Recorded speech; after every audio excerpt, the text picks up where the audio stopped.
I was promised to the enemy with the same coldness used to seal business deals. There was no poetry, no choice. There was strategy. There was a signature.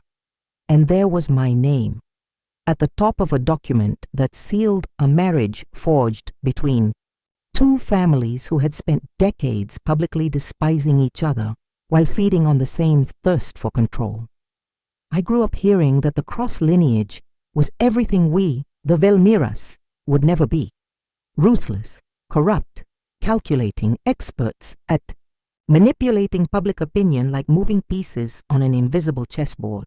And now I would be the wife of their heir, a Velmira lying with a cross. When my father announced the engagement, the room fell silent for nearly a full minute. My mother stared at the floor as if by refusing to look, she could rewrite what was already decided. I remained still. I felt the hot blood rushing through my hands, but I didn't tremble. I didn't give them the pleasure of seeing my anger. I simply asked, when, and left. The answer came later, along with the white dress and the list of authorized reporters. Elijah Cross. His name was repeated on the news with both reverence and suspicion. Young, ambitious, educated at the finest institutions, immune to criticism. I knew him only through the heated debates between our parents, the headlines, and the political decisions he defended with impeccable words, and a smile that never reached his eyes. Our first meeting was silent. He shook my hand firmly and looked into my eyes as if he already knew everything I thought and didn't care. He didn't apologize, didn't feign kindness. He just said, "Let's make this quick and efficient." And inwardly I vowed, let it be cold and let it end soon. But what I didn't know, on that night when the world watched me in a white dress standing beside a man I despised, was that the story we'd been told about legacy, rivalry, loyalty, and power was incomplete, and that I myself would become the deepest flaw in that perfect narrative, because despite myself, despite resisting, I would fall in love. I wanted to hate him easily. I wanted our coexistence to be as unbearable as I'd imagined, for his presence in my life to serve only as a daily reminder of the humiliation this marriage represented. But Elijah was a problem. Not for what he did, but for what he didn't do. He didn't treat me with calculated coldness or false kindness. He simply treated me as an equal. He kept his distance, respected my space, and yet he was attentive. He observed. He listened. He responded with precision, but never with anger, never with venom. He didn't raise his voice, didn't try to dominate, which for someone raised among men who measure power by how hard they slam their fists on the table was disarming. In public, we followed the script. Restrained smiles, hands clasped out of obligation, measured words. In private, we shared a silence that, curiously, began to feel comfortable. I started noticing his habits, how he aligned his papers perfectly before reading, how he tapped his index finger twice on the side of his cup before the first sip, how he slightly furrowed his brow when someone lied too confidently. Details. And I discovered that details are dangerous, because it's in them that humanity slips through. One night, during an event, he saved me from a malicious press question, not with an aggressive response, but with a sharp irony that made me laugh, despite myself. When I turned to thank him, he simply said, "You don't need to thank me for doing what's right." That disarmed me more than if he'd been kind, because it wasn't an attempt to win me over. It was just him. And that started to bother me, because the line between hatred and respect is thin, and the line between respect and desire even thinner. I wanted him to be a monster, but monsters don't quote poetry. Monsters don't listen in silence. Monsters don't know what to say when you admit you miss your mother. And Elijah, no matter how hard I tried to label him, kept slipping through. He was the enemy. I needed to believe that. But with every gesture that didn't fit the role I'd been taught he played, my heart began to falter, small cracks. And through those cracks, light began to seep in. Everything changed the day we were exposed. There had been veiled threats against both sides for weeks, anonymous notes, selective leaks to the press, strange moves by close allies. The tension was thick, made of rumors and averted glances. But no one expected that at the charity dinner, meant to seal our alliance before the country's political elite, someone would actually try something. I remember the sound, not of the explosion itself, but the silence that came before, the silence that froze everything. And then chaos, people running, lights going out, screams muffled by the confusion. And in the midst of it all, Elijah's arm around me, pulling me with force toward a side exit I didn't even know existed. I wanted to resist, to shout, to maintain my proud stance as a woman who doesn't need saving. But he wasn't saving me out of ego or heroism. He was protecting me with instinct, with real urgency. We ran, stumbled, and when we stopped, hidden behind a thick concrete wall, he grabbed my shoulders and looked into my eyes like never before. "Are you okay?" he asked, his voice hoarse with fear. And for the first time, I saw, not the politician, not the rival, not the public figure. I saw the boy behind the mask, the pressured son, the heir who didn't ask to be an heir, the man tired of pretending he doesn't feel. I just nodded, speechless, but he understood. We stayed there for long minutes, breathing the same hot, heavy air, unable to look anywhere else. That night, for the first time, we slept in the same house, not out of obligation, but out of necessity. We didn't talk about what happened. We didn't touch. But something between us shifted. The silence between us stopped being tense. It became complicit. And I, alone in my room, with my hair down and my eyes open in the dark, realized the narrative had already begun to crumble, and the man I swore to reject was, without asking, finding a way into me, and I was letting him. After that night, something settled between us, unspoken, unplanned, but present, like an invisible thread tying us together even when we walked in opposite directions. It wasn't passion, not yet. It was something slower, deeper, more dangerous, because it involved trust. I started noticing how our silences changed, how the moments we shared the same space were no longer measured by tension, but by a new, almost comforting quiet. He offered me coffee when I was still silent, read my expressions before I said a word, left short, handwritten notes instead of cold orders sent through assistants. Small gestures, almost imperceptible, that together built a language only ours. One rainy afternoon, he found me reading in the East Wing sitting room, a place we'd never crossed paths before. Instead of ignoring my presence, as he would have weeks earlier, he sat down without a word, just opened a book. We stayed there for over an hour, each in our corner, without touching, without speaking, but I felt it. The warmth of proximity, the silent safety, the presence of someone who didn't want to shape me, win me, or dominate me. Just be. And for the first time since it all began, I wanted to talk. I told him about my mother, not the public figure, but the woman who taught me to keep diaries since I was 8. I told him about the nights she cried alone in her room, even married to a man who seemed unshakable. I told him about what I lost when she died, and the emptiness that lingered despite all the pomp around me. He listened without interrupting, and when I finished, he spoke of his childhood in the shadows, the training to be impeccable, the times he wanted to run away and couldn't. And it was there, amid turned pages and whispered confessions, that I realized he wasn't my enemy. He was my mirror, and in that unexpected reflection, I began to see the woman I was becoming, not shaped by duty, but by the sincere desire to finally feel. And the most dangerous thing of all was that I felt for him, with him. And I no longer knew if I wanted to stop. When the touch finally happened, it wasn't planned, it was inevitable. An almost absent-minded gesture, a hand brushing against another as we passed through the same door, and instead of pulling back, he stopped, looked at me. Not with haste, not with raw desire, with a silent question. And I answered, not with words, but with the gaze I didn't avert.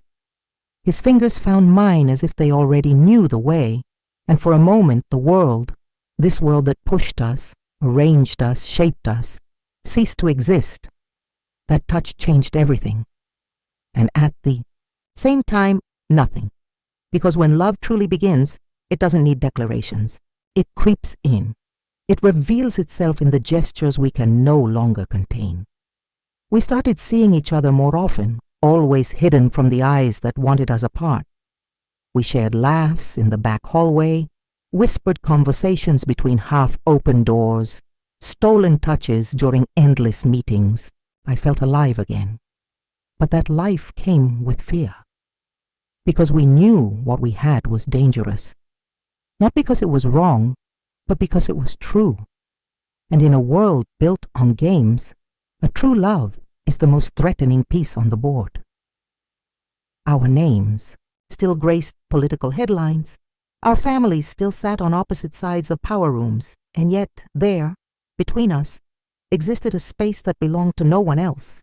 I started writing again, something I hadn't done since my mother's death. I wrote about him without using his name.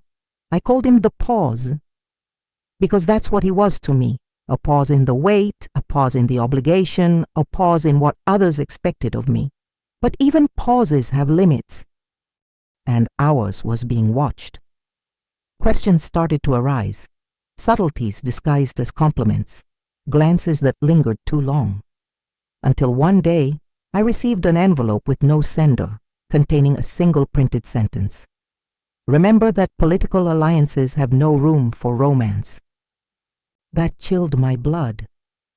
And when I showed the paper to Elijah, he said nothing, just tore it up. But in his eyes, I saw what he didn't say aloud. We were being watched, and loving each other now was too dangerous to be light, but too late to be avoided. The veiled threat was just the beginning. In the days that followed, every move we made seemed more scrutinized. I started noticing the whispers when I entered a room, the glances exchanged when we sat too close, the aides who approached with irrelevant matters just to interrupt. Elijah, always calm, began to grow tense. His hands, once steady, now trembled slightly when he held a glass. He spoke less, and when he did, his tone was more restrained, as if at any moment he'd be cut off by something bigger. The breaking point came when an internal meeting between the families was called. Without our presence, we heard about it through the papers. The headline was clear: Velmyra and Cross negotiate strategic repositioning of dynasties. They used pretty words for what in practice meant dissolving what we were. They were deciding the end of our marriage without even consulting us. And in that moment, something inside me shifted. Not because I didn't expect it, but because for the first time, I felt fear of losing something that was mine, something I chose, something that wasn't imposed or orchestrated. It was ours. We sought answers, and what we found was worse than we imagined. Our parents had sealed the marriage with the clear intention that it would last only long enough to cool public tension. It was from the start a short-term marriage, and the clause we never read stated exactly that. A peaceful separation after 12 months with a symbolic redistribution of influence and image. We were propaganda, a farce with an expiration date. I wanted to scream, to confront my father, to have someone say it was all a lie, but no one did. Elijah, with a hoarse voice and downcast eyes, just repeated, "They knew we wouldn't last." And I looked at him as if his pain were mine, because it was. We were in the middle of a war we didn't start, fighting against legacies of hatred, and now, in love, we had become the obstacle to their plan. The feelings we tried to protect in silence were now the most fragile pieces on a board about to collapse. And I realized, with a tightness in my chest that nearly brought me to my knees, what we had built together was under threat. Not because it was weak, but because it was too strong for the world around us to accept.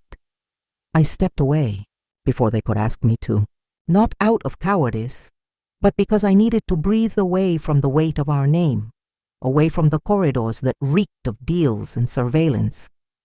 I took leave from official duties, left behind the mansion, the obligations, the photographers, and went to the countryside, where no one recognized me, where I could exist without my surname clinging to my skin. Elijah didn't come after me, and that hurt more than any conspiracy, because his silence screamed. It screamed fear, disappointment, perhaps even guilt. I read the papers every day, pretending disinterest, but searching between the lines for any mention of him, any sign that we still mattered. The marriage, they said, was in a restructuring phase. A pretty phrase for saying we were undone. I started writing compulsively, pages and pages in hidden notebooks. I wrote as if writing were the only way to keep Elijah close. Not his actions, but his essence. The way he held my doubts with patience. The way his touch was precise, unhurried, unpretentious.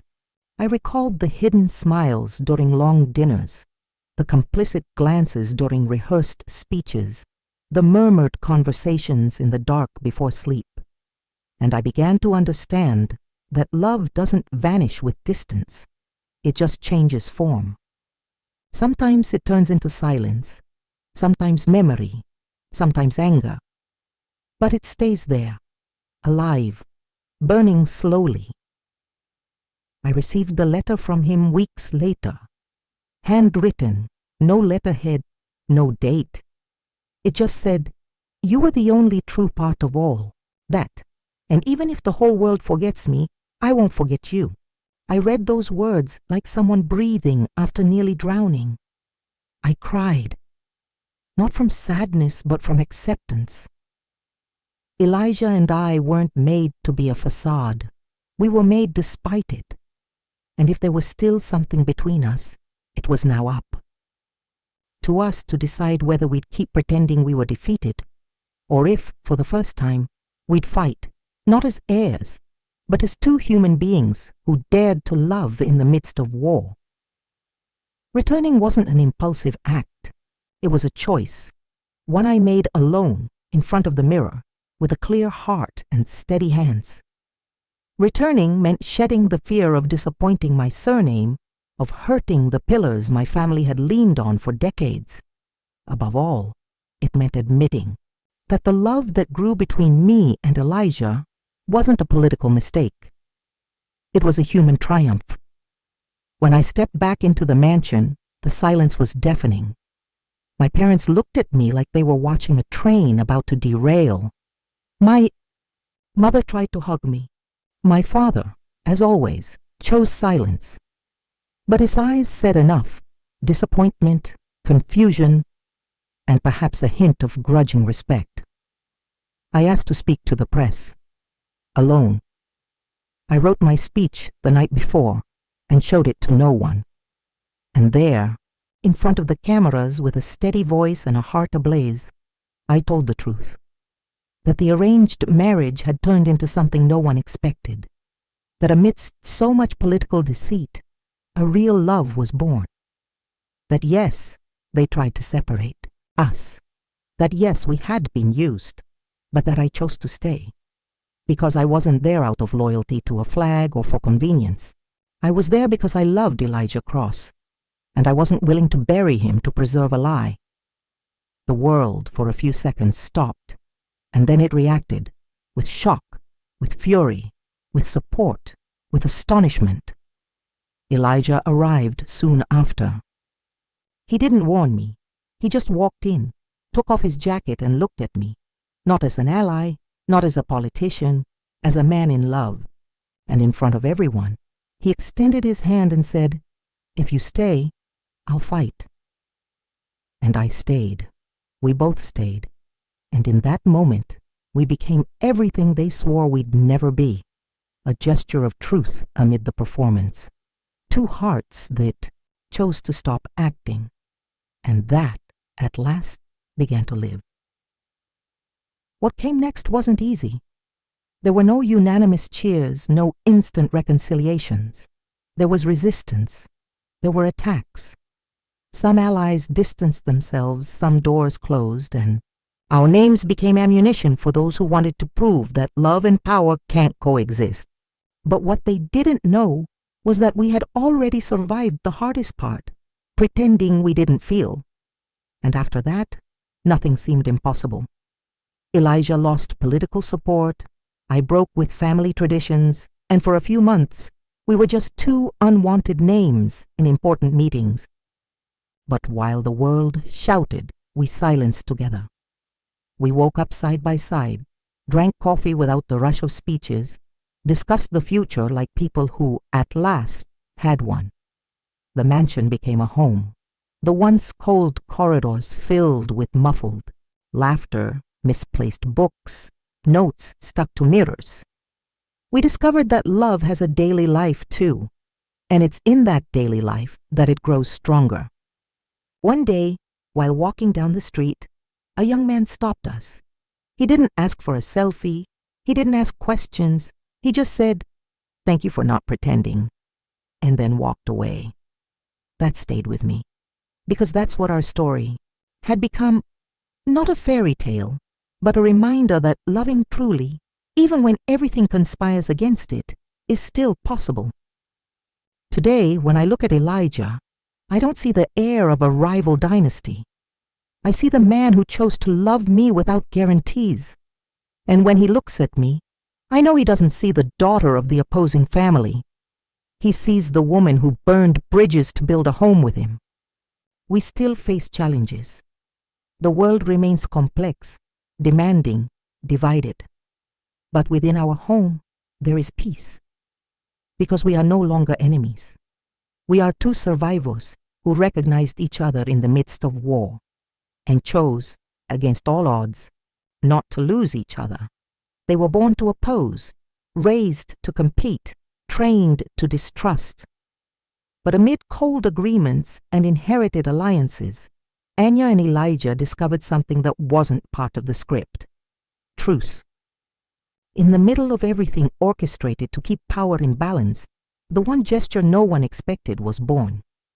Love. Not a perfect love, but one strong enough to survive lies, fear, and the names each carried on their backs. They chose to stay, even when the world expected them to give up.